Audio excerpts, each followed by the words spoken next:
Hello, hello, hello. Welcome back, people. So, welcome to another episode of On the Sofa with Sisu. This week on the podcast, we are joined by a special guest, Nelson. Hi everyone. Hello. And this week on the poddy, we talk about everything from DEI being a way of just being. We talk about ways to get into the club, the 3 different ways of getting into a club.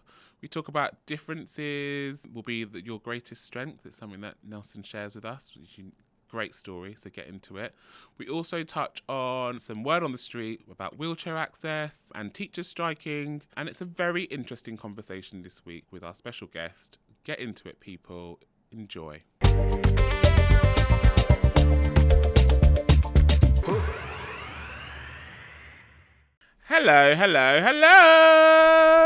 Hello, our C Society. Welcome to another lovely episode of On the Sofa with Sisu. Louise is not here today, peeps. I am here on my own.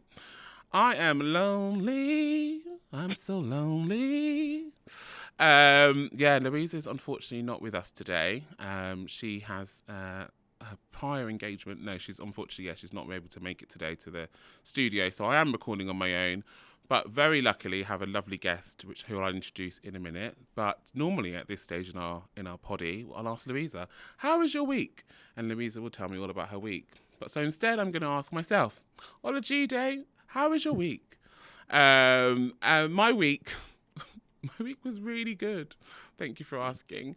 So my week has been jam-packed as ever. I actually had a really amazing day yesterday. So Sisu has sponsored an award. This is the first time we sponsored an award, which is cool. We sponsored a Wellbeing Champion Award at the Operas. As I got told yesterday, it's not called the Operas, it's called the Operas. And the Operas is an award ceremony that's been put together by a company called Otolo. And Otolo are a mentoring company who do facilitate mentoring for the hospitality industry. And the Oprah's is the Otolo People Recognition Awards. It's happening in September. We have sponsored the Wellbeing Champion Award. And so yesterday was the judging day. So we went through all the nominees for loads of different categories. And they had over 400 people nominated in total for, I think, 10 different categories. We had to whittle it down to top five for each category, which was hard, especially the wellbeing. I did the Wellbeing Champion and Behind the Scenes award, and both awards, actually, anyone in my eyes who does anything around well-being is a champion, because it's not something that we know a lot about. It's not something that we learn a lot about. And so actually anyone that's able to champion it in any shape or form, for me, is like, you're a champion, you're a winner. So it's very difficult to then say, oh no, you're actually not doing the best you could probably do more. It was a really bizarre judging panel, but we had some really interesting conversations, and actually I picked up some really great tips from some of the nominations that people were doing stuff, and I was like, oh, that's a good idea, jot that one down. That was my day yesterday, and it's just such a nice heartwarming thing to do when you're on a judging panel, because you just really opens your mind up to how many different people are doing some incredible stuff in and around the hospitality industry, but also just in general. So that was my day yesterday. And what else have I done this week? I've had some really great conversation with some potential clients. I spent a long time with my mum this week, which is, for those of you that listen to the podcast, you know that can sometimes be quite testing. But it was actually all right. Bless her.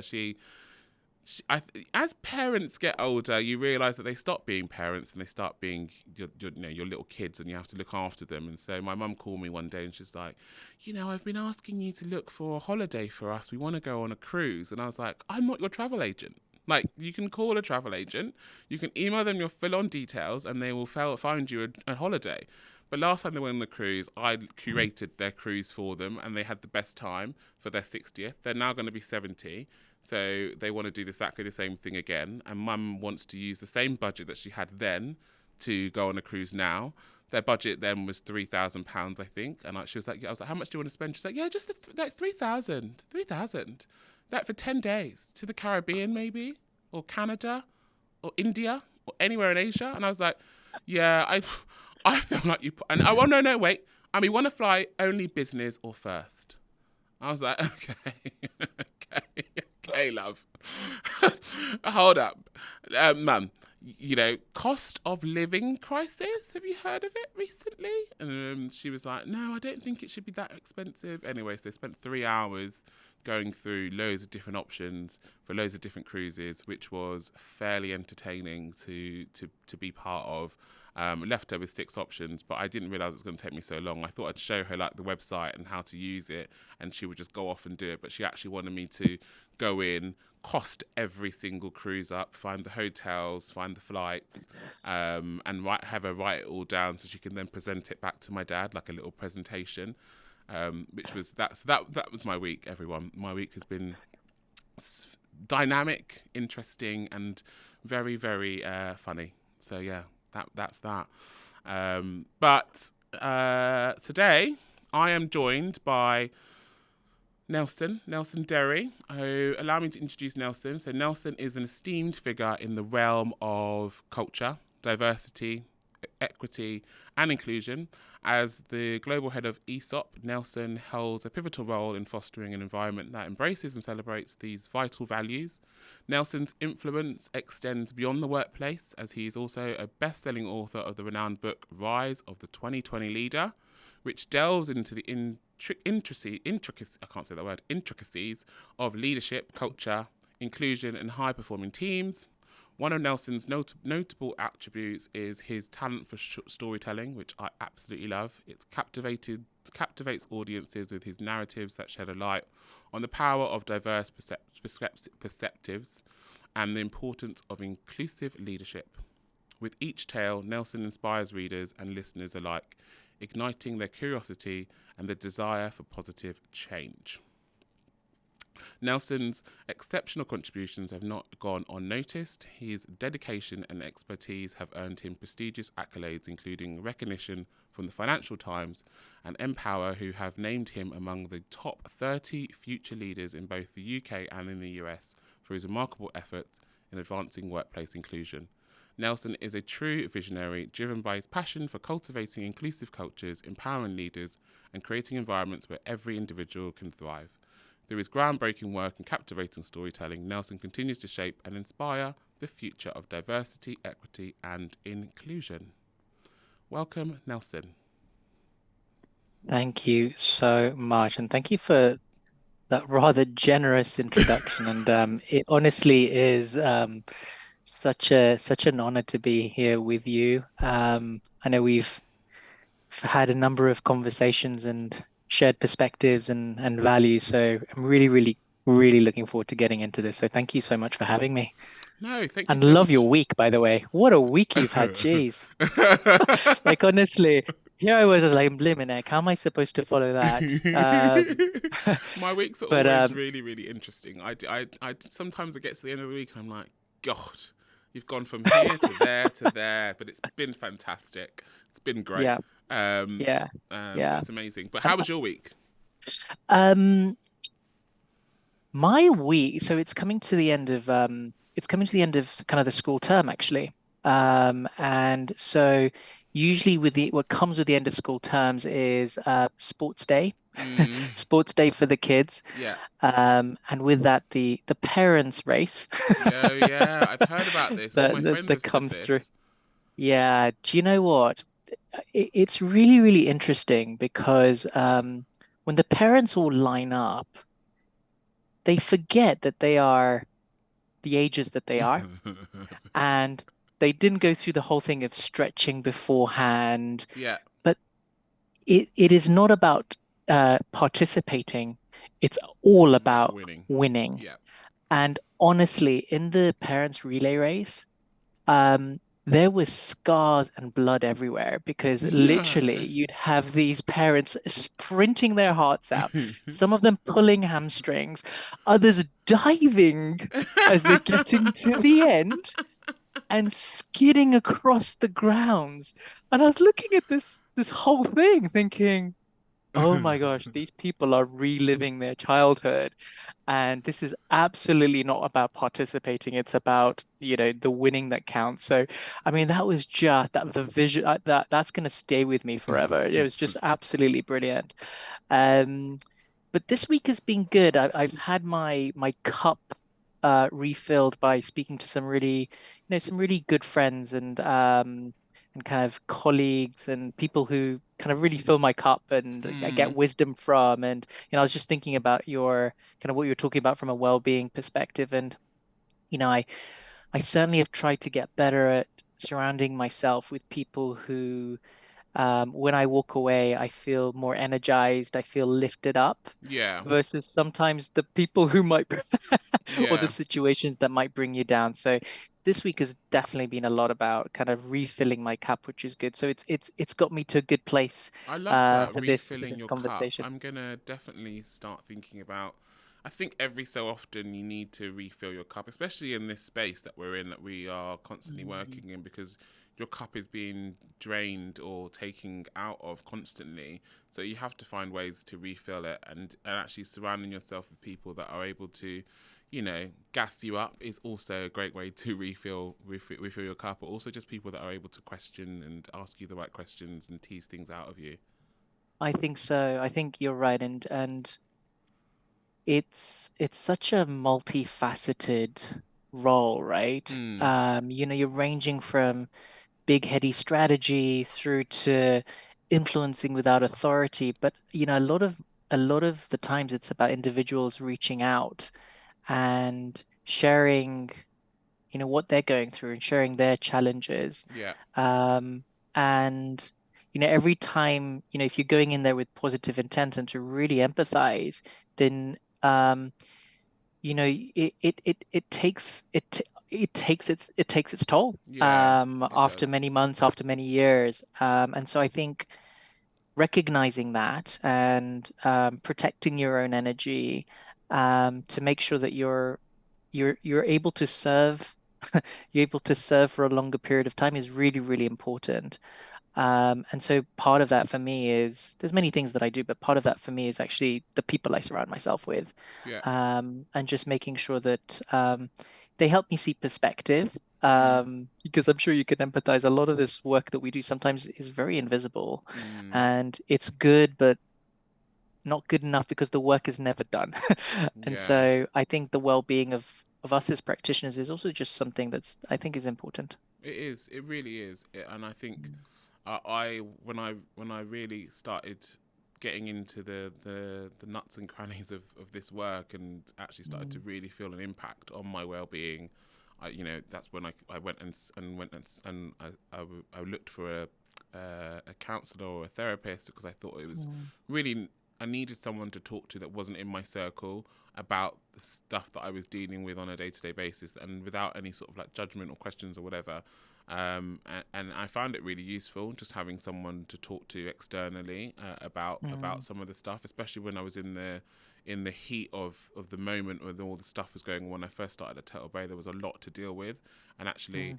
it really helps. And now I'm trying really hard to build kind of like that network of other DEI practitioners who you can talk to about some of the stuff that you are dealing with. And also, it's quite nice to hear that you're not the only person dealing with the same issues, because actually, especially in the UK, most of the problems are very, very similar for most businesses, and actually you can share war wounds, and sometimes you can share plasters as well. Do you know what I mean?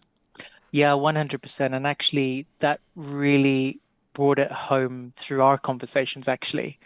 When you start to realize, okay, there are kind of shared challenges Yeah, and shared issues, um, and the fact that you can have a community and a circle of people where you can work through some of these challenges together. yeah, I think it helps with your, do you know what?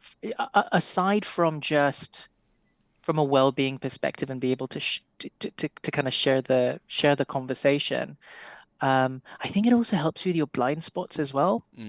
yeah, 100%. Because you're often, I'm sure you are right, talking to people from different industries. from different types of organizations that are going through different aspects of their journey, their commercial journey, whatever it is. And you can get trapped in this paradigm that you're in and this ecosystem that you're in. And often, actually, getting a different perspective on the same topic can be a real unlock. I But, think so. I also value that actually. So I completely agree with what you just said. but yeah, because I think people forget as well that we're all human in this space, right? And when you're dealing with any subject, you can Mm, only you look at it straight away at the first of all with your own lens on, and then if you're a good DEI practitioner, you will put other lenses on and try and understand it from other people's perspectives. But there'll always be a lens that you are unable to put on because you may not have any idea of what that experience would look like because you haven't had a chance and opportunity to learn from that experience. And I always yeah. say that to people about certain things. I had a conversation with a person a couple of weeks ago, Elaine, and she runs a disability inclusion workshop. And I always think from a disability lens is one of the lenses that I can talk about very, very top level. But when it comes to understanding some of the deeper experiences, I can't speak openly about it. So speaking to her one afternoon and listening to some of her experiences and some of the way that she does training, I left again feeling like my cup was really full, but also feeling like this is something that I need to ensure that I learn more about. And so I'm Mm, going to go now and do some training with her because I think it's really important that as a DEI practitioner you are trying to expand your horizon and understanding and your knowledge. yeah, absolutely. I think whether or not we like it, we're all riddled with biases, right? Yeah. We're all trapped in our own paradigms.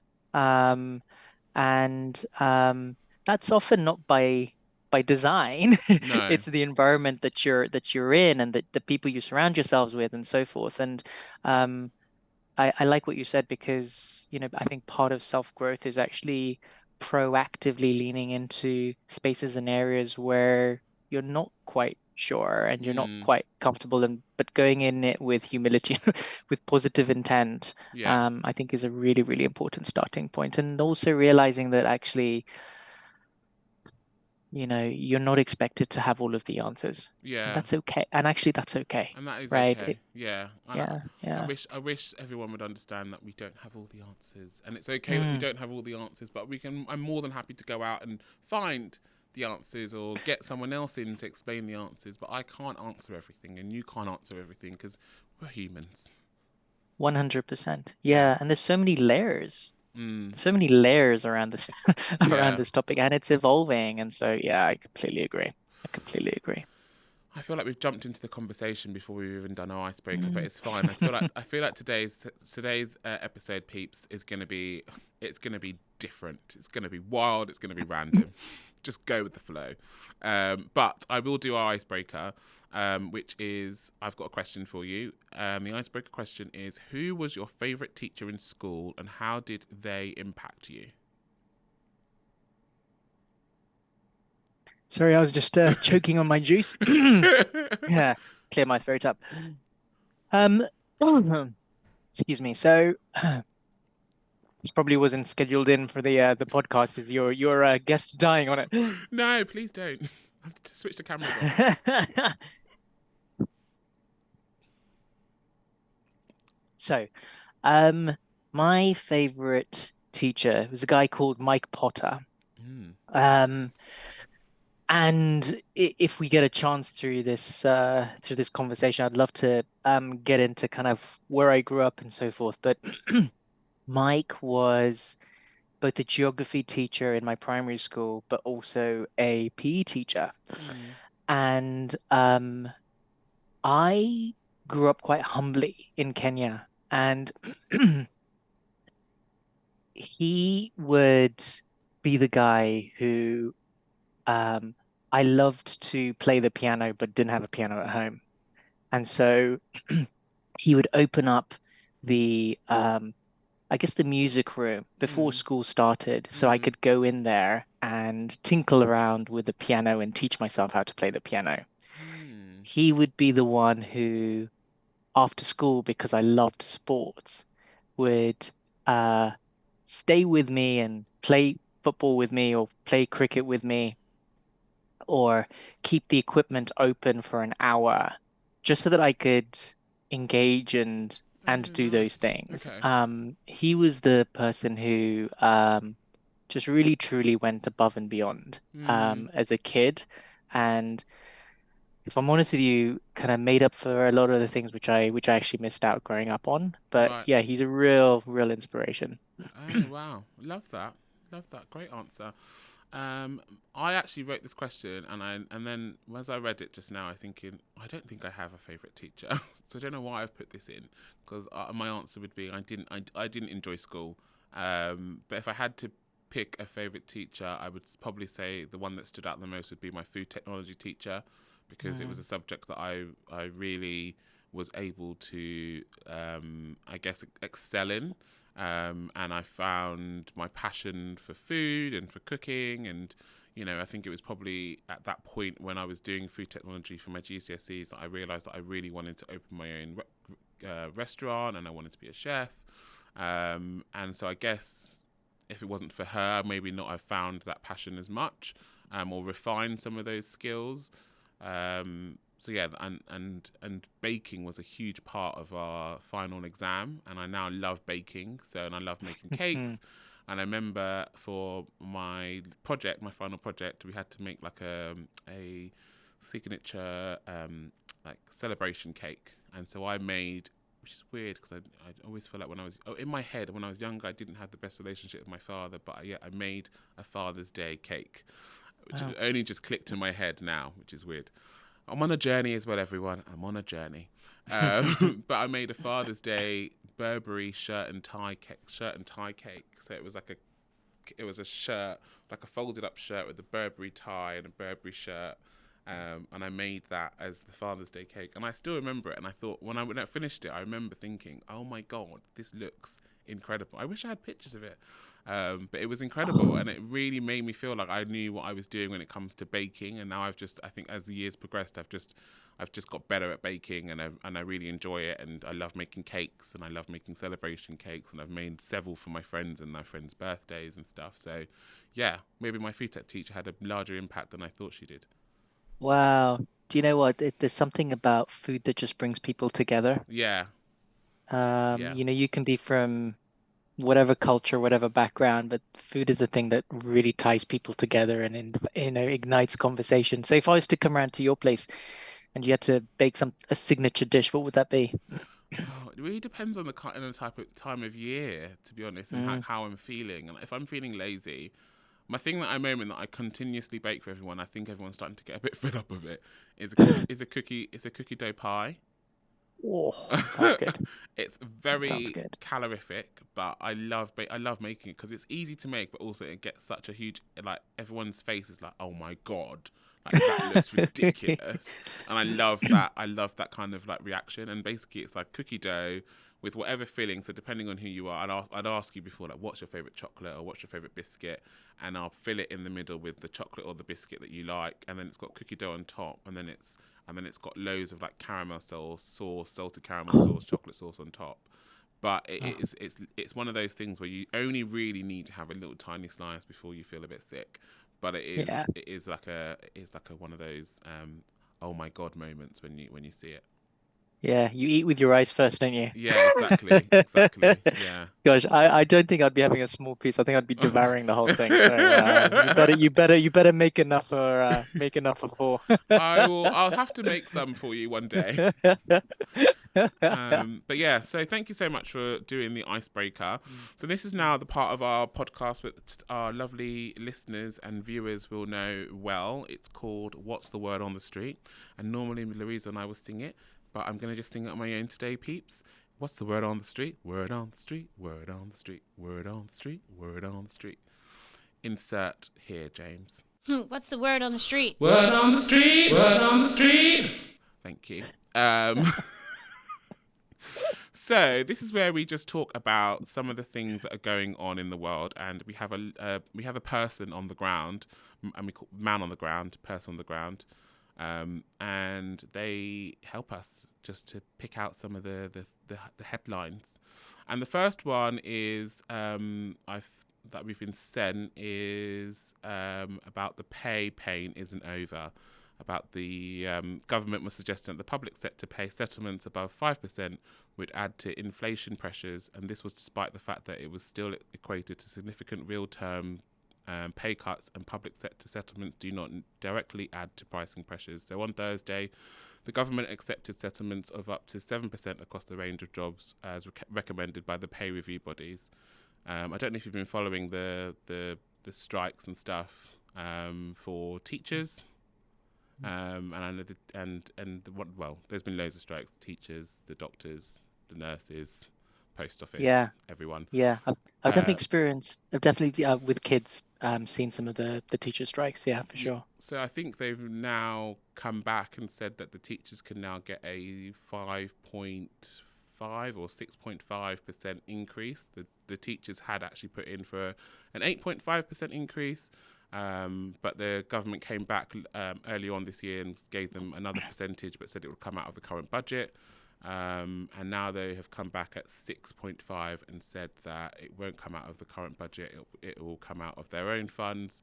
And I think they're in the process of then voting to say whether or not they are going to agree with it. But I think that a lot of the unions are telling them to take the settle for the 6.5.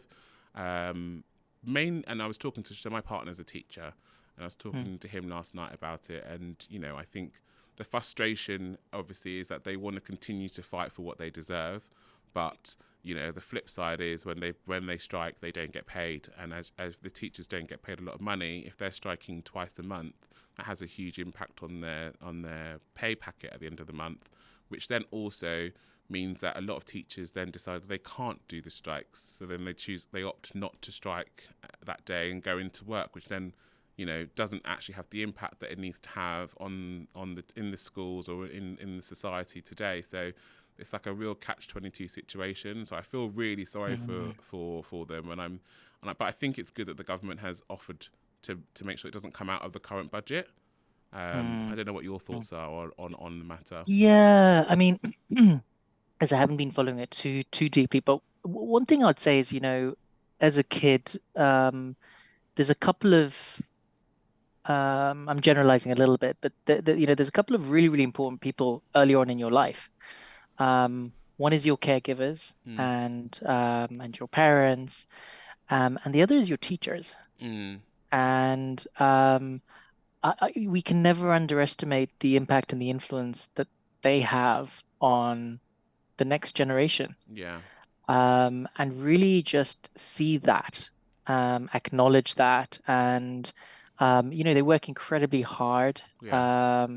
I did a gig as a teacher in Japan for a year. Oh, really? And that was hard. Yeah. Yeah. So I split my time in the classrooms and also teaching adults. Okay. And I really look forward to teaching the adults. But it was really challenging teaching the kids, just because the age they're at, it takes a hell of a lot of creativity, innovation to keep them engaged. It's really hard work, and they're doing really, really important work as well.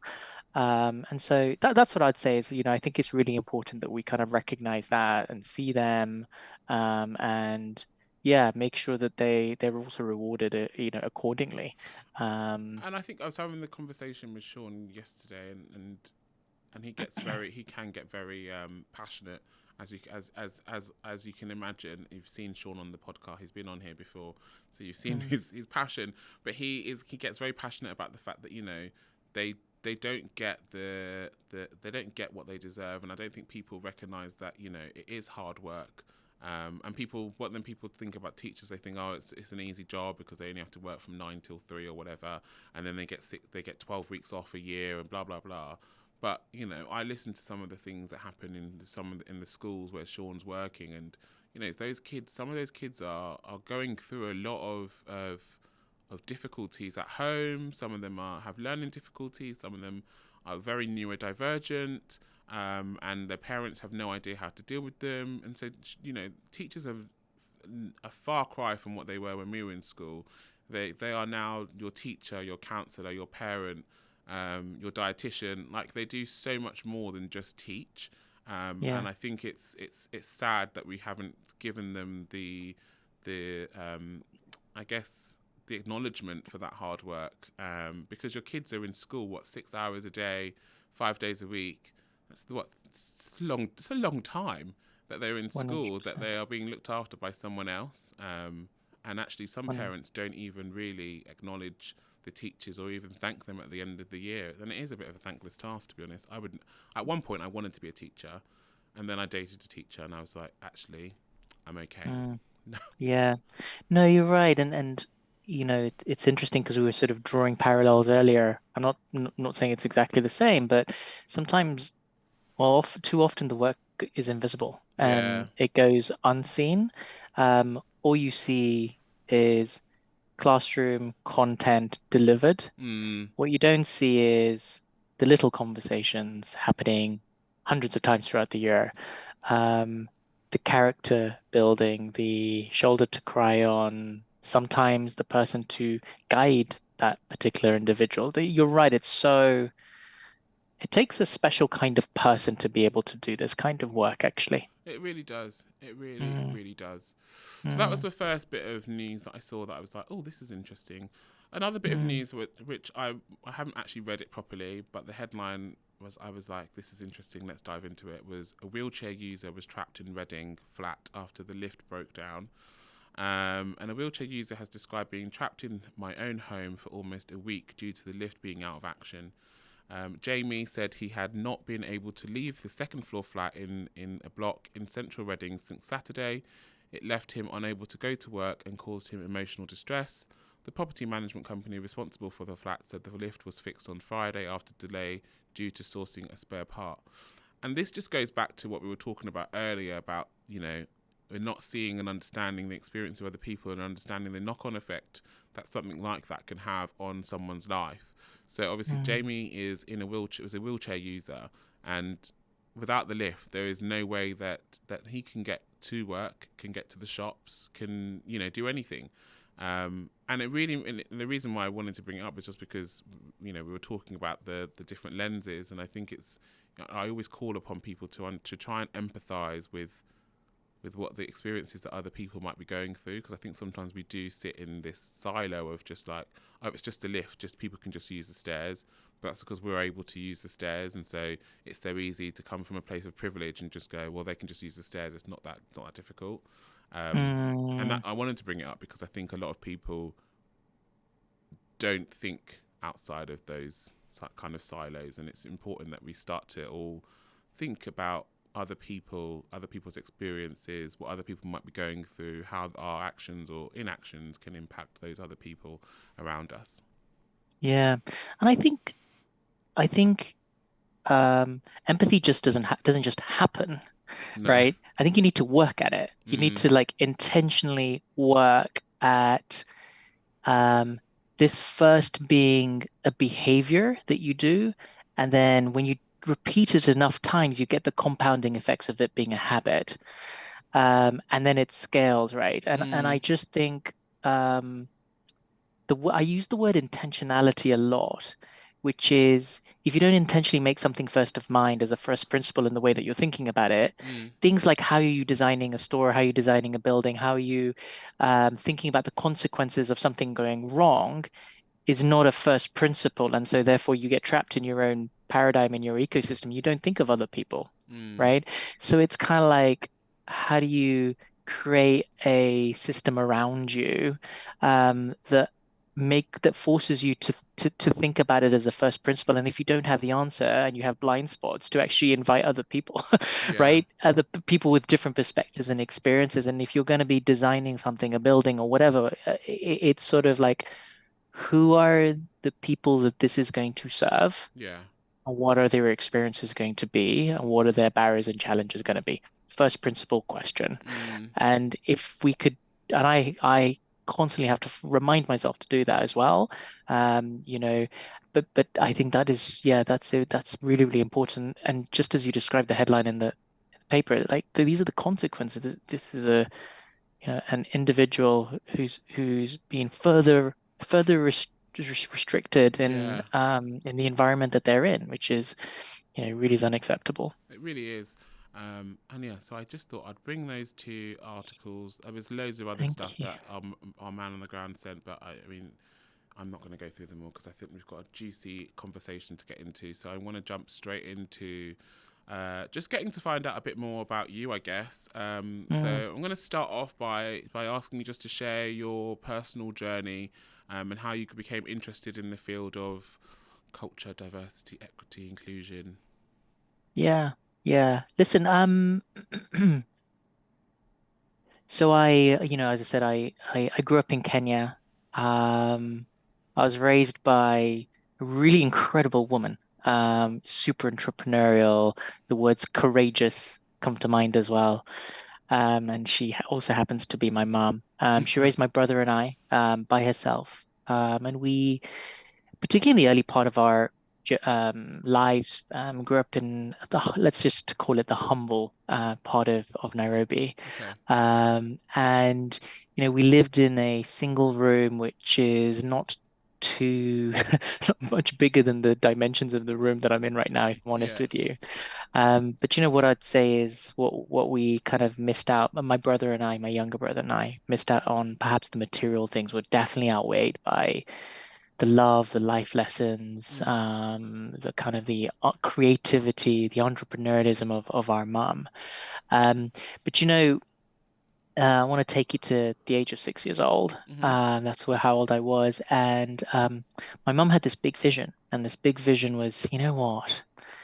These kids are going to get out of this situation, then education is going to have to be the key. Mm. And so she made a decision. She'd saved up a little bit of money and she made a decision. She made a decision that I'm going to send Nelson to a fee-paying school, a private fee-paying school. So she'd saved enough money for that first year, Yeah. but she didn't have a Scooby-Doo how she was going to pay for the second year, Yeah. let alone the third year. Yeah. And you can just imagine the scene, right? All of her friends and family were like, Mary, are you crazy? Like, what are you doing? This is so reckless, Yeah. right? Yeah.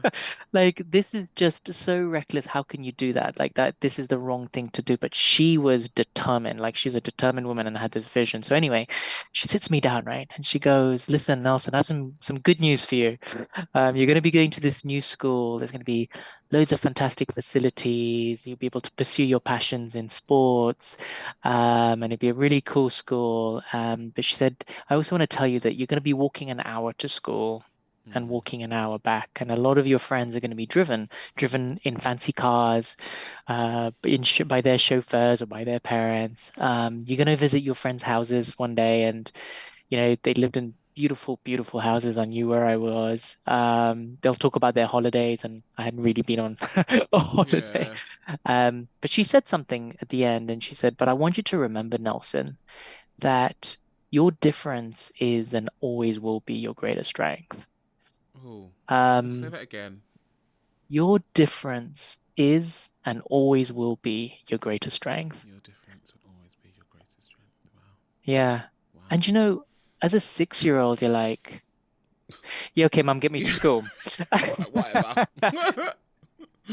But that comment Mm. stuck with me. And my difference when I started going to this new school was I loved everything to be doing with outside of the classroom. Mm. I loved music and drama and sports. And you know what? I was very fortunate that my head teacher and some of the teachers there realized this difference, and they were curious about who Nelson is, and they found out about my financial situation. And I managed to get a pretty much full bursary to go to that school for my remaining time there. Mm. And so my mum's courageous decision, she got that return on an investment, Yeah. right? But fast forward to the age of 12, 13, and I went to play a game of cricket for my school. And I thought it was just another ordinary game of cricket. And little did I know that that was a day that was going to completely change the trajectory of my life. So I was playing cricket, and at the end of the game, there was a parent or a dad who had also gone to watch his son play, and we were playing against his son and his son's team. And he came over to me after the game and said, "Hey, I thought you played a good game. That's my son over there." Mm. Didn't really think much of it, to be honest with you. That's the kind of thing parents do Yeah. after the game. Then the next day, my coach, I spoke a little bit about him, Mike Mike. Potter. Yeah. Yeah, he called me into the staff room. I was like, oh, bloody hell, what did I do now? Seriously, you don't often get called into the staff room. Yeah. And he said, "Do you know what, Nelson? The gentleman you spoke to yesterday, he just happens to be one of the wealthiest people in Kenya and the wealthiest people in Africa. And we were talking a little bit about you because he was curious about you. And I wanted to let you know that he's made a decision that he wants to pay and sponsor you to go to school in the UK and continue your studies there and continue your interests and your passions in sports and everything else." So just so I'm clear about this, this was a complete stranger Mm. who had nothing to do with me, nothing to do with my family, nothing to do with my school. But his gift that day completely, as I say, just changed the trajectory of my life forever. And I probably wouldn't be speaking with you today if it wasn't for that moment. But there were other moments that happened before that, right? There was the moment when my mom said, "Your differences and always will be your greatest strength," and giving me the permission to be and live out my differences and the things that brought me energy. Mm. Um, a guy called Mike Potter, who is there to coach and be there and really be my first kind of sponsor, perhaps, right? Yeah. And then this guy who, just his angel investment just completely changed everything. So, embedded deep in within me is just this whole thing of paying it forward and this whole thing of how do you help people have the platform and the experiences where their differences really matter and their Mm. differences really are their greatest strength. So that I wanted to share that story a little bit because that talks to my values. Yeah. Um, I love that story. yeah, I can It's talk a little bit around the transition because I wasn't always in this work. yeah. And I can get into that. But yeah, that's I wanted to start with the fundamentals. Yeah. And do you think that? I mean, at the time, I mean, you probably might not remember, but was there anything part of you that felt like, what does this mean? Why is he doing it? Were there loads of any questions that where you kind of doubted the whole thing? Yeah, it even today when I just talk about it, it seems very surreal. I mean, it's the kind of thing you'd watch on a And a Netflix movie, yeah. documentary, right? And it really is very, very good. And even today, just thinking about that whole experience just is just absolutely crazy.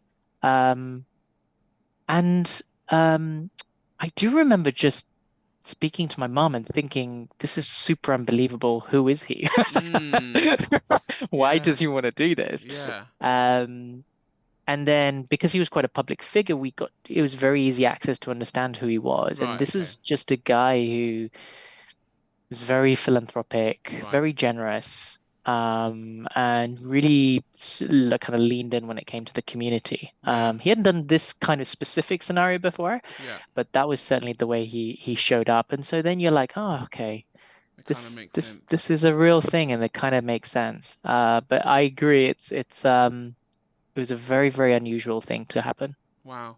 Well, so I mean, you started your career. You finished school in the UK. You started your career. What was kind of like your Mm, entry into the world of work? What did you start yeah, with? yeah. So I started in the heady world of investment banking and financial services. Wow. I started my career at Goldman Sachs. I went on to spend just over a decade Mm. at Goldman. I call it my MBA. It was tough, right? Yeah, It was challenging, yeah, but I learned a hell of a lot. And it really schooled me in, just how to be commercial, how to be strategic. It schooled me in kind of leadership as well at a very early age. Um, And, I did a variety of things from, running operational teams through to supporting our clients on, different things such as mergers and acquisitions and tender offers and dividends and all that good stuff. Yeah. And then through to change management. So real variety in that work. But what I'd say is I like this analogy of units of time. So imagine if you have 10 units of time. Mm. Um, I think most people desire to be spending at least 7 of those units doing the things that they really enjoy and really love. Mm. And sometimes they have to like compromise on the three, right? Yeah. But I Yeah. think it's like trying to get to 7 to 8. So I had 10 units of time, and I always made sure I spent 2 of those units doing something that I really enjoyed doing. And for me, that was about this thing called D&I culture. Yeah. And it started with co-founding the Operations Black Network, which was one of the OGs at Goldman. I became a committee member of the firm-wide Black Network, running a number of recruitment and talent initiatives. So that's how I was spending my Two two units. units of 2 to 3 units of time, right? Yeah. And that was a mirror across my entire kind of career within financial services. Mm. But what actually happened was I think this was 2016, 2017. I was working at another kind of big bank, and extrinsically everything was great. Mm. Um, had this big job, leading the response on Brexit for the organization. Oh, okay. Being paid a decent amount of money, big titles, family was great. So I felt things were great. Mm. And one day I was walking on my regular commute, and it's funny the things you don't notice. I used to walk past St. Paul's Cathedral like Right. every single day, Yeah. but it's sort of like, oh yeah, St. Paul's. Yeah. Yeah. Don't really sink in, right? But that day I was walking past, and I think the choir was practicing that day, and they were singing the song Amazing Grace. Mm. And Amazing Grace is a song that my mom used to sing to me when I was younger. Mm. And for some reason that day, it I felt this overwhelming sense of sadness Mm. and emptiness. Um, and I had to go and sit down on the churchyard, on the courtyard of St. Paul's, and I started crying and bawling my eyes out for a good 3 hours, uncontrollably. And I was just like, whilst I was doing that, I was just thinking, why? Like, I don't know why this is happening because it Mm. just kind of came out of nowhere. Mm. And it took me like few days to just really process what was happening. And I felt this overwhelming sense of not feeling enough, Mm. um, not feeling a sense of purpose, sense of fulfillment. And I think I remember a big part of this was just I needed to disassociate myself with those extrinsic indicators and go back to the root of who I was Right. and what lit me up. Yeah. And I remember those 2 units that I just talked about. Yeah. I remember those are the things that really brought me fire and really wanted me to lean in. Mm. And so I was thinking, how do I make those 2 units become 7 or 8 units? Mm.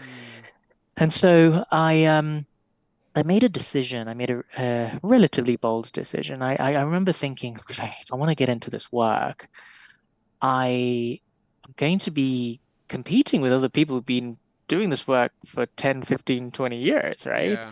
And so I have this kind of analogy that I like to think about, which is called the third door. Okay. So back in the day when I was younger, I used to go to the club. There's 3 ways in which you can get into the club, right? Yeah. You can get through the front door Yeah. and you queue up with everyone else, and you hope that the bouncer lets you in. Yeah. Right. You may or may not get in. Then there's the VIP door, Yeah. right, which is more expensive, and you get VIP treatment. And then there's the third door. I don't know what the And the third third door door is is. you do whatever you want to do to whatever you need to do to get into that room, right? You go Right. through the kitchen window, you go through the back door, you sneak in through the VIP route, whatever you do, you get into the door, you get into the room. Okay. I just needed to get into the room. Yeah. And so I proceeded to send 150 LinkedIn messages to CEOs and executives of people who I admired and potential influences in the work that I wanted to do, Mm. saying, "Would you meet me for coffee? And love to learn about your business and also show how I can support." I got 145 no's and 145 ghosts, but I got five yeses. Oh, there you go. And I got five yeses, and I was finally in the room, right? And interestingly, I got five job offers at the end of it, and it taught me something about having to think differently. And so that started my journey to shift my 2 units into 7 or 8. And when I joined a company called North Highland, where I led their organizational culture practice, Hmm. and so forth. And so that was kind of my transition. I think often the light comes after some darkness and some challenges and some truths as well. So So interesting that your awakening was that walking past that one day, hearing Amazing Grace, having that mm, moment, and then having that kind of mm, realization that something needed to give or something needed to change. absolutely. Do you ever go back to And St. Paul's and sit? so funny enough, I did, and I was speaking and I was talking about refilling my cup, and one of the people that refilled my cup is a lady called Rachel, known her for a little while, really successful owner of an organization called Henker, leadership consultancy. And we were meeting at the Royal Exchange. And Mm, so I remembered that I was going to walk past St. Paul's and baked enough time to go into the courtyard and sit on the seat where this mm, all happened. And I sat there for a good half an hour just reflecting. And this time, I remember feeling, by the way, this was just this week. This yeah. was, what day were we on Friday? This was yesterday. It was yesterday. Oh And right, this yeah. was absolutely yesterday. And I remember thinking to myself, what an overwhelming sense of gratitude I have, Wow. and how I am in a completely different place. And not just because of the role that I'm in, but Yeah. actually just the mindset that I'm in. Mm, And a mindset of I am enough, mm, and a mindset of I am not beholden to the opinions and the perspectives and the titles and mm. other organizations. Um, and grateful that I was courageous, right? And I did some bold, difficult things, Hmm. but often the best things come out of friction and hardship, right? Yeah, And so, absolutely. yeah, I have gone back just very, very recently, and I'm really glad I did just to mark the moment, actually, because 5 years ago I was in a very different place. Yeah, yeah. Wow. Wow, what a journey. I mean, it's clear that the motivation for this space has always been there and needed just Mm, realigning and readjusting the scales for your units. And I guess mm, my question would be, can you think of any key lessons or insights that you've gained throughout your mm, journey now in the DEI space? Because you've been doing it for you've been doing it mm. for enough time now, Nelson. What have you learned? That's right. That's right. That's right. Do you know what? Do you know what I say is I say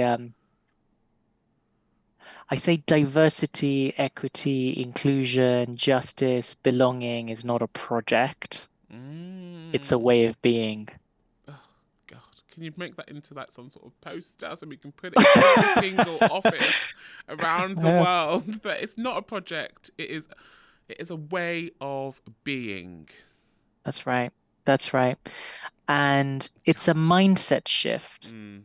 The moment you realize that it's a way of being, you realize that it does not have an end date. Mm. It is a transformation, it is an evolution, and it never stops.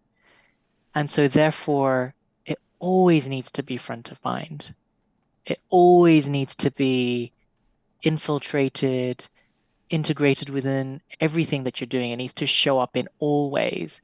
It is not an HR thing. Mm. It's an all of us thing. Yeah. And so that is the biggest lesson, one of the biggest lessons, which is around um, making sure everyone's on the same page around what this is and how we need to move forward in this journey. The other thing that I'd also just say is, and this kind of talks to what we were discussing earlier, which is so many layers, it's so multifaceted, and it's an evolving topic. Yeah. Um, there is a risk that you can boil the ocean and try and do everything and make very, very little incremental change in the ecosystem that you're in. And I think meeting the team or the ecosystem, the organization where it's at is really, really important if you're going to make impact, right? But a big part of that is actually listening really deeply to what are the challenges, what are the barriers, what are the opportunities when it comes to this topic in this space, in this moment. And that's the important thing, because what might be super relevant or a bigger challenge right now doesn't mean it's gonna be the same challenge forever, right? It, Yeah. it, it evolves, right? Yeah. It might be if you're not doing anything about it, but it evolves. And so new challenges come up, new opportunities come up, right? And so I think being agile, being iterative, being intentional, and meeting the organization and meeting moments where it's at, I think is really, really critical. And it's definitely been a lesson that I've learned because I loved what you said earlier. Like there is a huge risk of boiling the ocean, like a huge, Mm. huge risk. Yeah, Yeah. yeah. I love that, boiling the ocean. That's a Mm. good one. I'm taking notes. Yeah. I hope everyone else is taking notes because this is some real good stuff here, peeps. Good stuff. So I guess with anything, when you learn stuff, there's always going to be some sort of challenges along the way. Would you mind sharing some of those challenges that you might have seen or you're still seeing right now or facing? Mm. There was um there was this post on social media. I can't quite remember where I saw it. Yeah.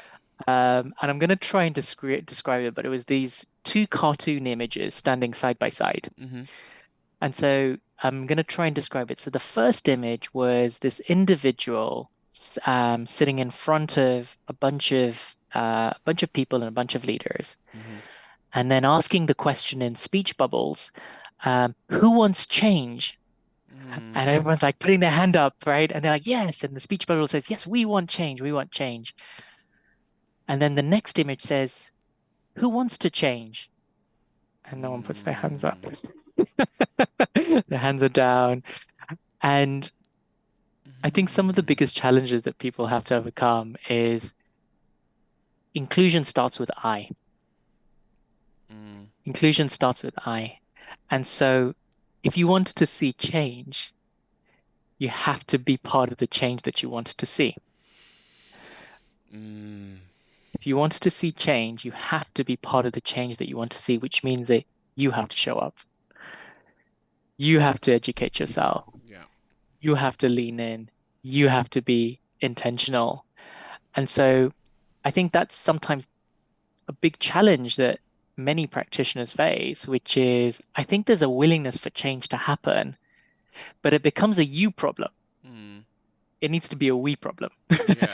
or a we opportunity or a we challenge, right? Mm. And so shifting that understanding and that mindset's really important. And I think, how what part of I think what needs to happen is supporting investing in people's capabilities around the how, Yeah. but then balancing that with accountability, Mhm. right? It's kind of, I'm going to help you be the person who you want to become. I'm going to help with your education, invest in your capability, give you all of the opportunities to be a more inclusive colleague, to be a more inclusive leader. Yeah. But you also need to balance that with accountability. And accountability means things like from now on, the way we do hiring is we adopt these inclusive hiring principles. We're going to assess you based on your skills and your competencies and nothing else, Yeah. right? Yeah. When it comes to what performance looks like, we're going to include this thing called inclusive behaviors, Mhm. and we're going to objectively use those. So there's one thing you delivering on your commercial outcomes, but how did you do that? Yeah. Did you alienate everyone? Yeah. Were you non-inclusive? How did you go about doing that? That's Such the accountability. such an And there's interesting many other yeah. examples, right? But so I think it's kind of like how do you help people realize the I and help them to live out the I in contributing to how they wanted to see the change. But then balancing that with the accountability, I think is really, really important. And I think that's probably the piece that gets missed off quite a lot Mm. is that accountability piece, mainly because I don't believe that a lot of people know how to do that bit around making people accountable for those actions and holding people accountable. I know that what I'm seeing in the space a lot of with our clients is they constantly want to be able to teach people how to be better and do better, and providing resources and education, etc. But then they're not able to then flip it back and hold people accountable for their actions, and so then lean on the education and the resources and the training as the be all and end all, and then it doesn't solve anything and it doesn't move any conversation forward. That's right. The way that's a really good example, because what happens then is you're hoping the change happens by chance as opposed to the change happening by design. And that's the distinction between the two. Let's not leave this thing to chance. Let's do it by design, because it's integrated and infiltrated in the way that we want to show up, right? And then realize the incredible benefits of having divergent perspectives, people who can speak up, who can share their ideas and it's not held against them. The tremendous creativity and innovation that happens as a result of that. Like it's just, outside of just everyone deserves to be in an environment where they feel a sense of dignity, feel a sense of belonging, they feel like they're included. The and to that is, and if you let people contribute, wow, the organization just performs and your teams perform. And this is how I describe it. I'm thinking about what you just said is like, how do you move away from this being an and to it's just the way we are. It's just the way it is. It's not. And just the way it is. Absolutely. How do you move away from this being the and actually this is where it goes back to, whenever I speak to clients, whenever I speak about this, it's how do you make sure that this is embedded into every day, rather than it being, by the way, we're doing this because we need to fix this problem. And we're going to do this training and we're going to do this education, but we're not going to hold anyone accountable for it. It's alarming that we haven't quite got to this accountability thing. But I guess my question is, how do you get businesses, individuals, organizations to start thinking about the accountability piece more, and not shy away from it? Because I think the problem is it's from fear. It's fear of we can't hold people accountable if we're not holding ourselves accountable personally, maybe as leaders, or we can't hold other people accountable if we don't know enough about it to be able to have a discussion about it. Do you know what I mean? So I think there's a fear element there. Yeah, absolutely. But I also think that there's real power in the compounding effects of the small moments. So let me give you an example. Something that I like to say to people is that, we're all riddled with biases. We're all riddled with biases, whether you like it or not. We're all riddled with biases. You can't get rid of them. You cannot get rid of them. And because of that, you're not responsible for your first thought. But you are responsible for your second thought and your first action. And so the power lies between your first thought and your first action, right? Because we're all riddled with biases. And so an example of a small moment is this. So if I think about hiring, you could have inclusive hiring principles and policies and so forth. But it's really important, and I talked about intentionality earlier, right? It's really important that your mindset is front of mind in every small moment. So if you and I were about to hire someone, imagine if we had this conversation. Before we get started and before we invite the candidate into the room, how do we think our biases are going to show up in this conversation? And spend a few minutes just thinking about how we think our biases are going to show up in this conversation. Yeah, Very quickly, in that small moment, it becomes front of mind. it does. Yeah. And this is what I mean by intentionality, right? You have to be intentional and embed it as a first principle for it to be a behavior. And then over time, it becomes a habit, Mm. right? And the example around the news article that you shared earlier, this is a small example of the importance of it being a first principle. But you have to like make the effort and the intentionality for that to happen, actually. The intentionality has to be what we get used to doing more of, and then it becomes habit. Completely. Yeah, yeah, Um, yeah. I like I that. mean, it, you know, I think the word psychological safety gets bounded around quite a Mm. lot as an example. Mm. Okay, cool. What are the small moments? The small moments are a lot of teams have team meetings. A lot of teams have team meetings. Imagine if you started a team meeting and say, look, before we start, can we just have some rules of engagement for this conversation? Yeah. Um, we want you to speak your mind constructively. We want people to assume positive intent, and we want to debate the ideas and not debate each other. Mm. Example, Yeah. I think you will have a richer, open conversation where people realize, actually, I will voice my perspective in a constructive way and in a positive intent, but Yeah. I'll still voice it. And you're intentionally set it, right? That's a small moment of creating intentionality to live out this thing we're calling psychological safety. Also creating And I boundaries as well, isn't it? It's creating boundaries, setting people's expectations as to what I expect this conversation to be, how I expect to be treated. Actually, That's it. it's common sense. We should all do that when we're starting a conversation. That's it. But the thing is that not people, but there is this misconception that this happens in the big gestures and the big things. Yeah.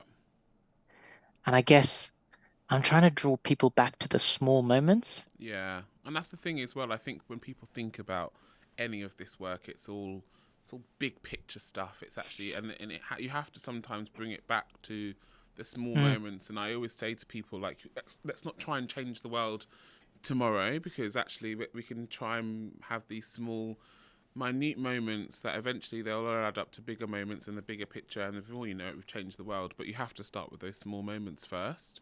100%. People remember the small moments and they won't remember how what you said. They'll remember, how they made you feel. Mm. And Oh, who said that? never underest I think it was Mary Angelou. Was it? It was Maya Uh, Angelou. Yeah, it was. I thought so. yeah, Yeah. yeah. And I think never underestimate, particularly as leaders, actually, don't Mm. underestimate the small moments.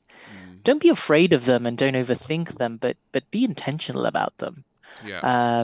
And man, we all get it wrong, right? Yeah. I think We all get it wrong. you have to be prepared to make the mistakes, though, right? You have to really allow yourself to be vulnerable enough to make those mistakes and be honest with yourself and with the people that are with you when you make those mistakes. I think that's really Love that. a huge part of this work.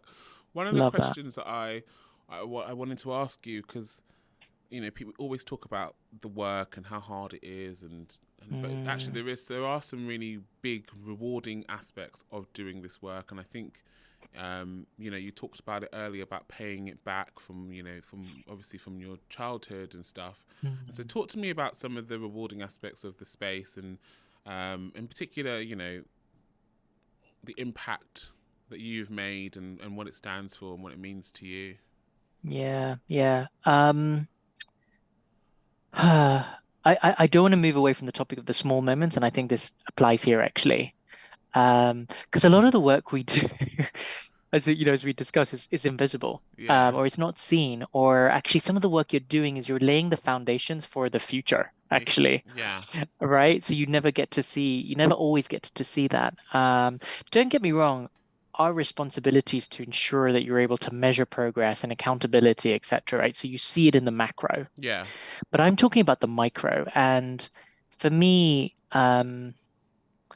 it's those unexpected phone calls or those unexpected emails when someone will say, Nelson, Thank you for seeing me.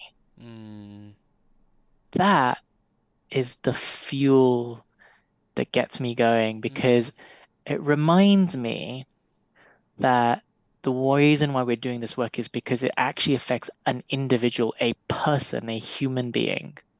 That's why you're doing it. mm, You're doing it because, at the end of the day, I think people want to feel seen, they want to feel heard, they want to feel recognized for the contributions that they've made, and they want to be celebrated for the unique person that they are. yeah.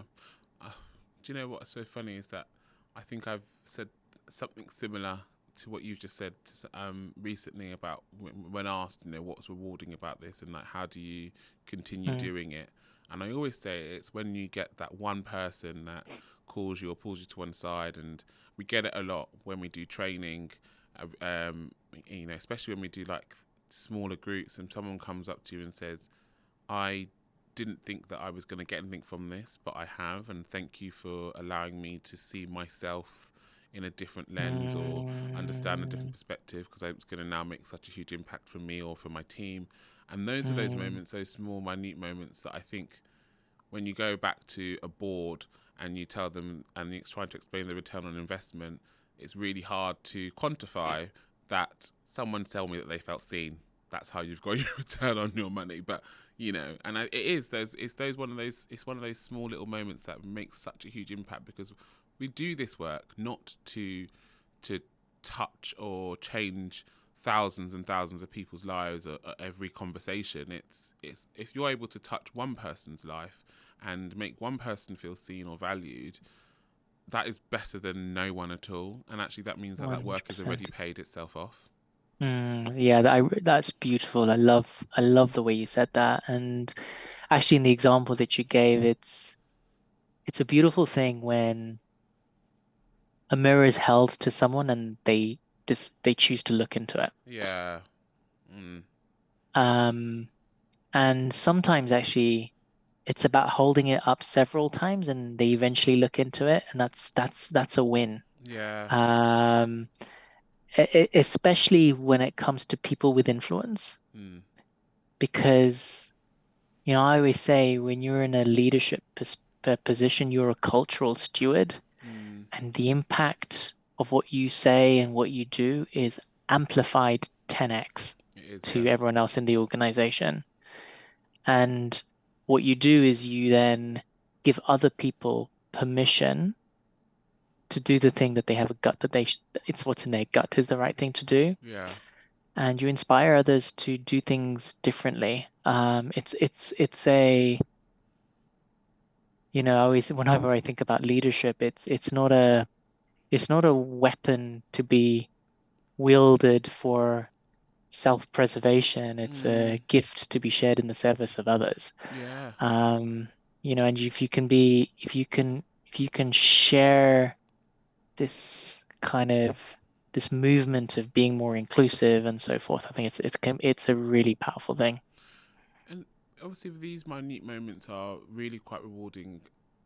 And I truly believe that what you said is so true, and I think so many people will resonate with that. What you said, I guess.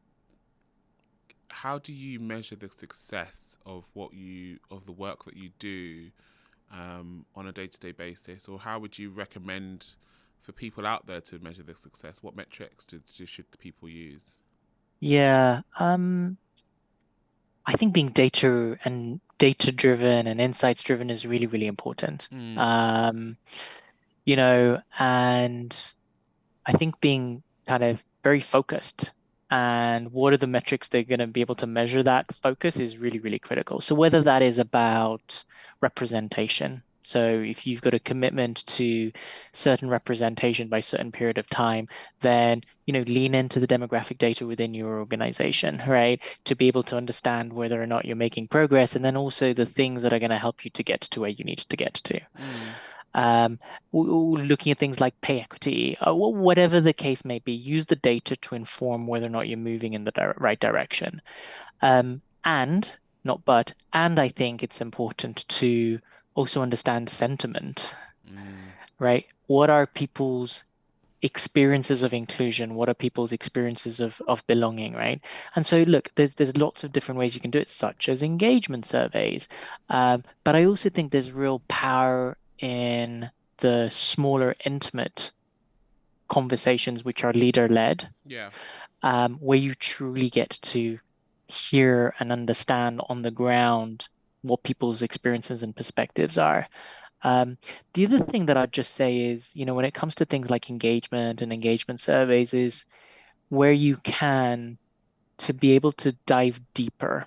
So to be able to dive deeper into the demographics of the people who are responding to the survey, because what can often happen is you get an average score, Yeah. which is like, oh yeah, we're doing well. Yeah.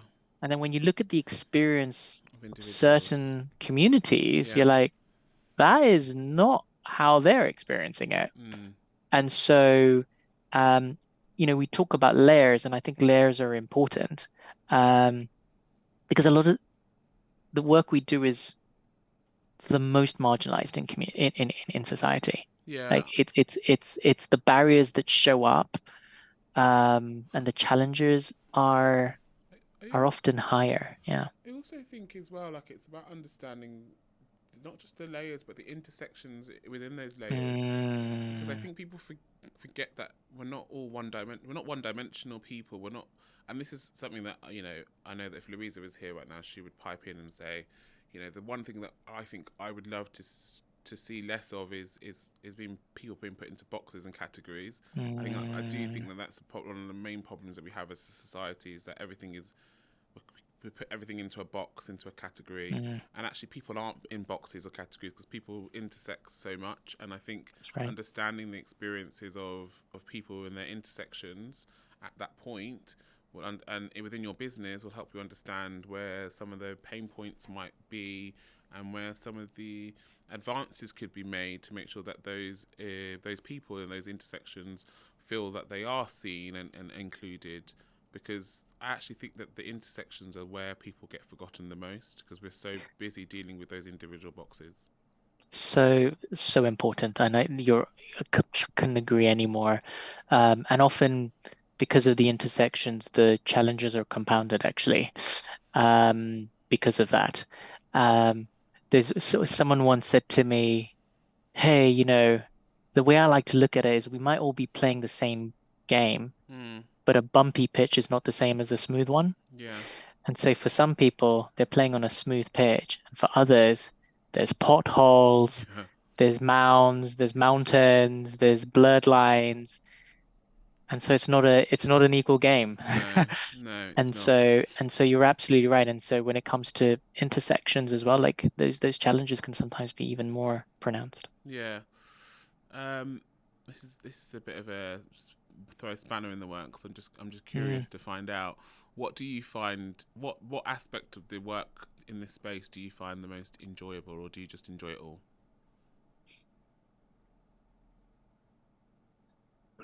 Um, but okay, so I am a builder personally. I Okay. love to build things. I Right. love to build things. Okay.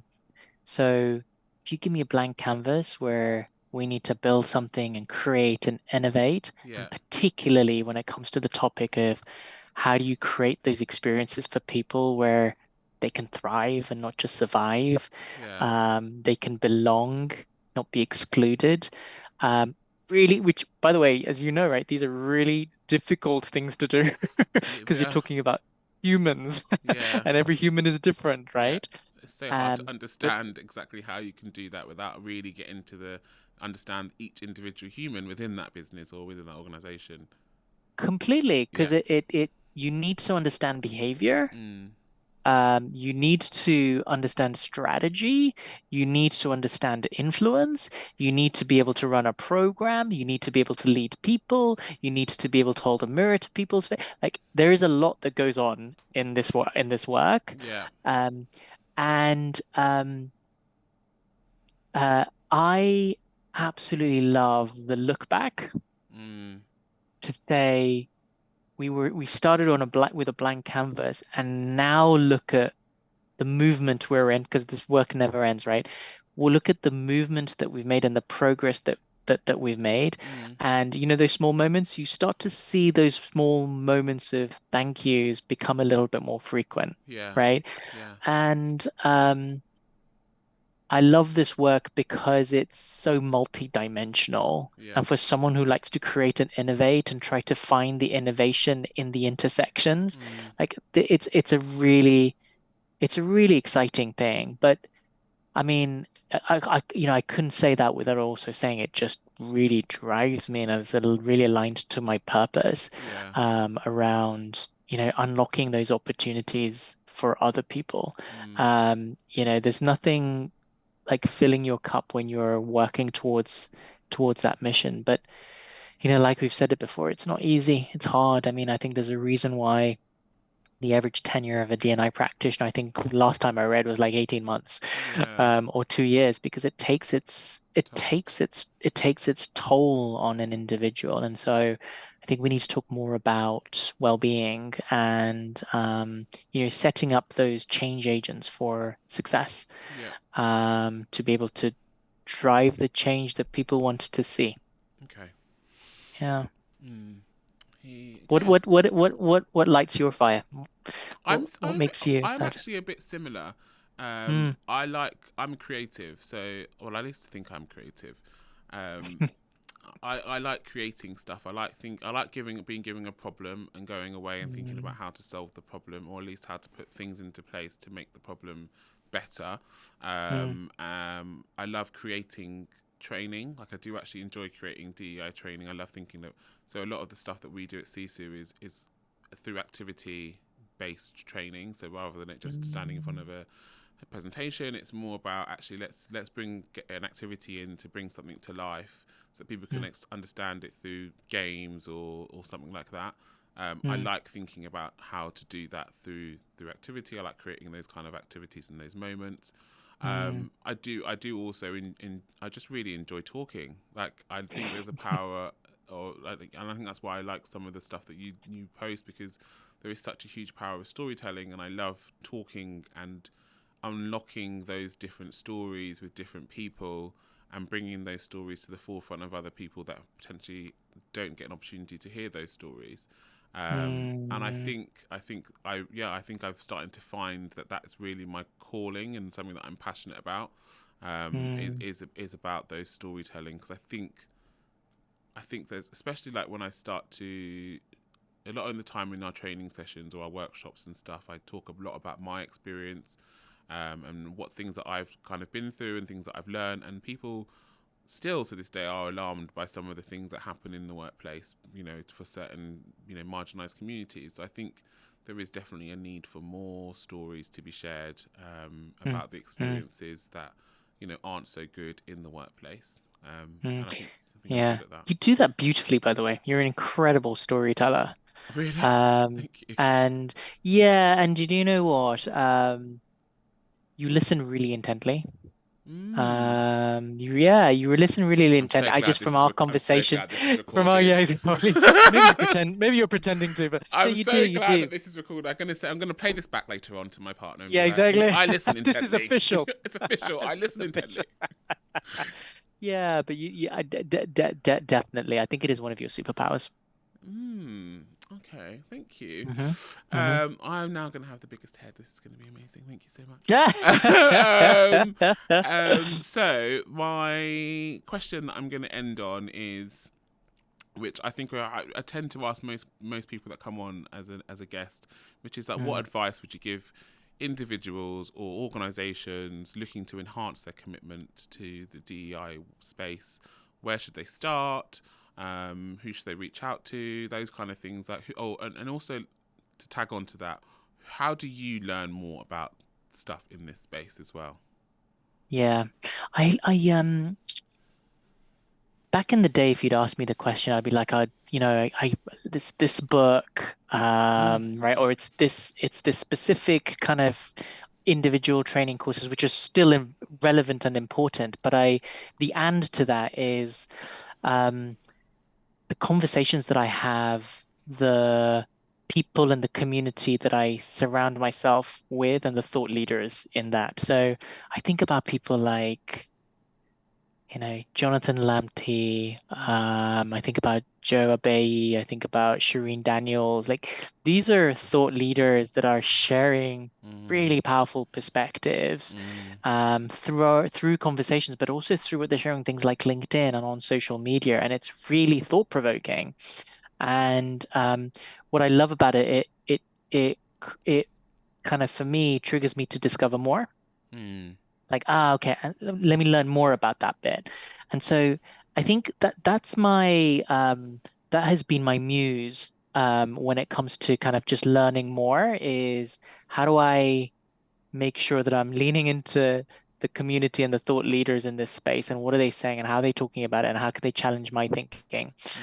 Um, I'd say it's a really important question that you asked around the change. I think when I'm going to repeat myself slightly, but I think we as human beings, we all have those desires that I just described of feeling seen, heard, Yeah. recognized, and celebrated. And I'd like to think that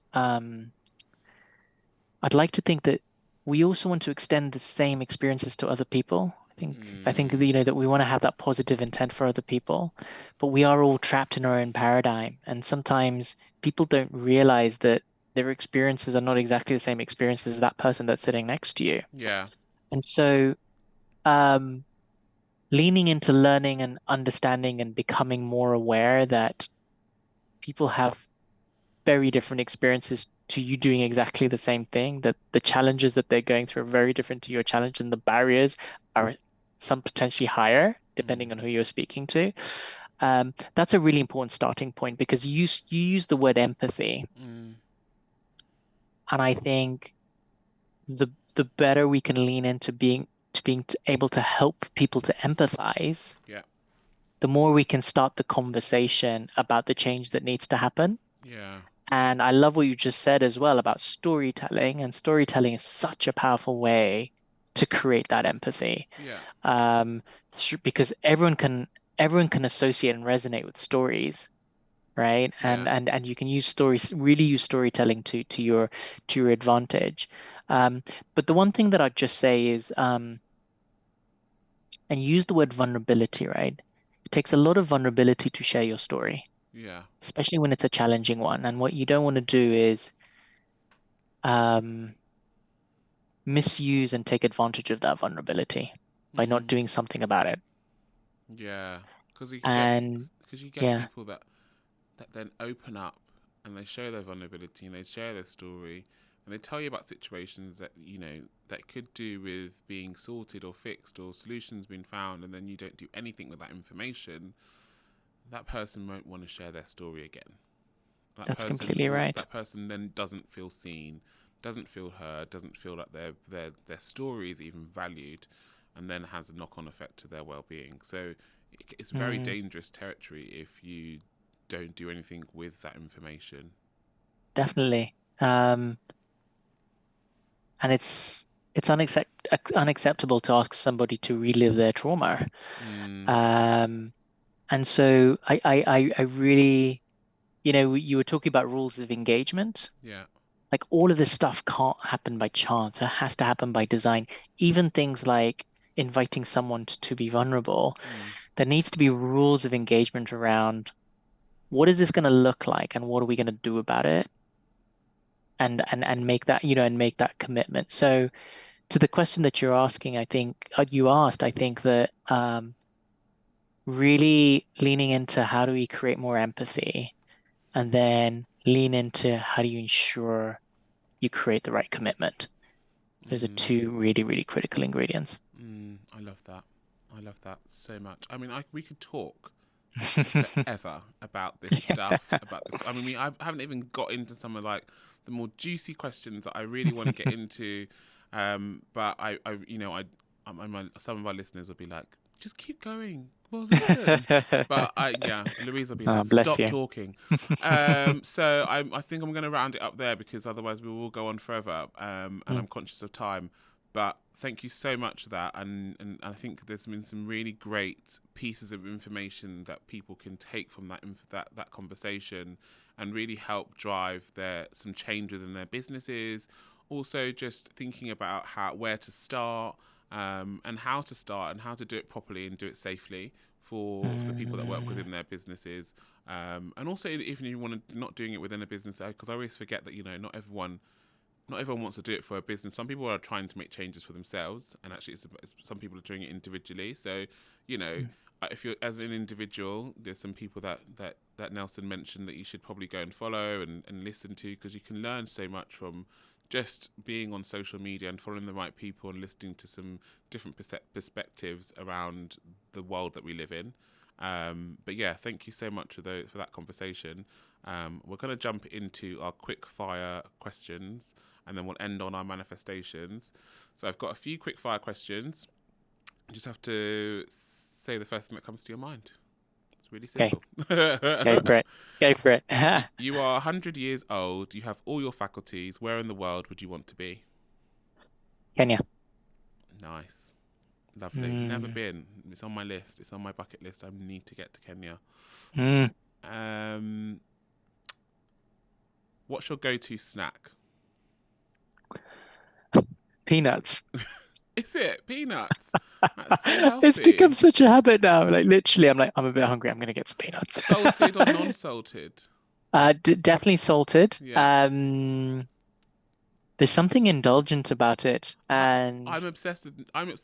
Every meeting I go to, I always pull out of my bag some nuts. And there's there's this guy that I work with. His name's Tom, and every time I go to a meeting, he's like, "Why do you have nuts everywhere you go?" And I'm like, because they're a slightly healthy, easy snack, and you can carry it around. And I always have nuts. And even when I do training, if I'm doing training, I'll buy nuts and hand them out for people. I love nuts. Totally. I look at the label, but ignore everything apart from the protein number. Yeah.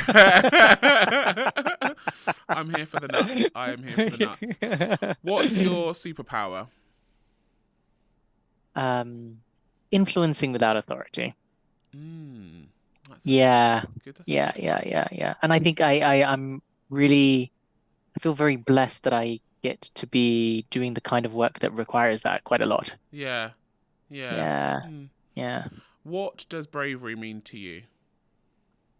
Being in the arena. Bravery means showing up even when you're afraid. Yeah. Your voice is shaking, it's quivering, you're sweating, you're nervous, but you're there. Yeah. I think it takes a lot of courage and bravery to just do it. Just to show up, yeah. And last one, what show would you recommend to binge watch? I don't watch an awful lot of. I feel like I'm the only person that watches TV anymore. Every guest we've had, last 3 or 4 guests, they've been like, "I don't really watch TV," and I'm like, "What? Like, does no one watch TV anymore? Am I the only person that's like needs something to mind numb my brain?" One thing that I will say is, back in a few years ago when Game of Thrones was the thing, right? Yeah. And I was sort of late. We were sort of late to the game. Yeah. And I'm pretty sure, like, if you put them all together, like it should take like a month to get through them. And Yeah. I'm pretty sure, like, whatever is the like official allocated time, considering how many hours are in the day and how many hours you need to sleep. Yeah. I'm pretty sure, like, we halved that. Wow. So we took binging to another extreme. Okay. Yeah, but yeah, I got completely sucked into that. All right, so I'm going to ask a different question then, because you don't watch TV. So this is from my good friend Brene. Love Brene Brown. She's like my bestie. You are called to be brave. What's the first thing you do? The first thing that came into my mind was kindness, actually. I think, and I don't confuse kindness with niceness. What do you Right? mean? As in, I think sometimes, for example, I might need to tell you a truth, and the nice thing to do might be to not tell you, but the kind thing to do would be to tell you. Yeah. Yeah, and so and but to be kind, it also requires you to be brave, right? Yeah. I So I think that's probably why kindness came to my top of my head, is because I think they're intrinsically linked to each other. I love that because I have this thing where I always say to people I am kind, but I don't think I'm necessarily going out my way to try and be nice. I'd rather be kind than Mm, nice because and my kindness always comes from being honest, and people mm, struggle with that because I'm always like I'd rather always be honest and tell you how, as it is than be nice and lie. yeah, And yeah. I think people are so used to being nice and lying because that's the way that it's always been done, and actually forget that then people aren't growing and people aren't learning and people aren't being better at their better versions of themselves by us all just Mm, lying to each other. So mm, I'm really glad that you said that because I resonate mm. very much with that, very, very much. Absolutely. Absolutely. Yeah, so important to be kind. So So, so important. important. Right, so we Yeah. have now come to the end, and it is the bit of our show that I love the most. It's our Mannies of the Week, and I'm gonna Nanny of gong us the in just to like chill the vibe week. down. I've got a little gong, and we haven't gonged in a while on this show, so I'm gonna gong. Let's see if it works. Right, take a deep breath, everyone.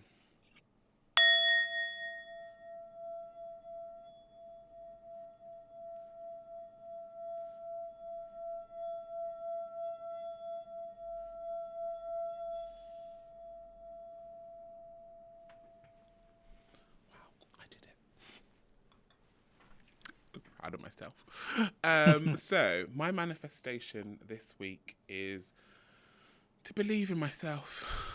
I don't know if I've manifested this before, probably have, but I think there's been moments in the last week, in the last couple of weeks, that I've really like not believed in my own abilities, and not really believed that I can do stuff. I actually gave a presentation a couple of weeks ago, and I was quivering and sweating, and I was Mm, delivering something that I've delivered before. I don't know mm, if it's because I was tired or whatever, but I didn't believe in myself in that moment. And there's been a few moments where I've not believed in myself, and I think confidence is funny. It's a funny old thing, is confidence, because sometimes people think you've got it and you really haven't got it. And so yeah, I'm manifesting more belief in myself, my abilities, and where I can go with them. Because sometimes you get one knock, and it knocks you for six, and you completely forget that you have got the ability to do stuff. So that is what mm. I'm manifesting this week, is more belief in myself. So people, if you see me walking down the street strutting and there's like wind behind me, you understand that I am believing in myself. Oh, love that. Love, love, love that. Is it my turn? What's your manifestation this week? Um, Gratitude. Mm. Gratitude is just I feel really an overwhelming, and I need to continue to feel this overwhelming sense of gratitude. And I think I often think about what I don't have, and I need to remind myself of the things that I do have. Mm. Um, Mm. and the gifts and the blessings and the people that are around me, have been there and will be there for me as well. Yeah. And just having overwhelming sense of kind of gratitude for where I'm at, and yeah, and the exciting, I don't know, the exciting chapters that are ahead. So yeah, that kind of St. Paul's moment really reminded me of gratitude. Mm. Yeah, So yeah. powerful.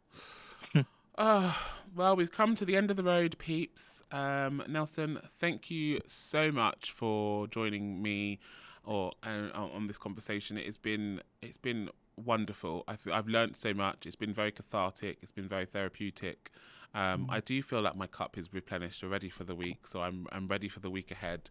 I feel like I've got like a new lease of life when it comes to this space, just from talking to you, which I always do. I always feel like whenever I'm around you, I feel like you've got this nice positive aura, which is great. So thank you so much for coming on. Oh, bless you. Thank you so much for having me. It's been such an honor, and I always love speaking with you and loved getting into today's conversation. And yeah, you got lots of pearls of wisdom. So I'm definitely taking a lot away from this discussion. And yeah, thank you again for having me, and bless you. Thank you. Well, peeps, go and follow Nelson on LinkedIn because he shares some incredible stories, as we've mentioned, and some daily inspirational quotes, which I'm all about. Back in the day, I used to share my own daily inspirational quotes, but I gave up because I couldn't fathom. So go and follow Nelson. He's doing amazing stuff. And thank you everyone for joining us on another episode of On the Sofa with Sisu. Stay brave, stay curious, and stay honest.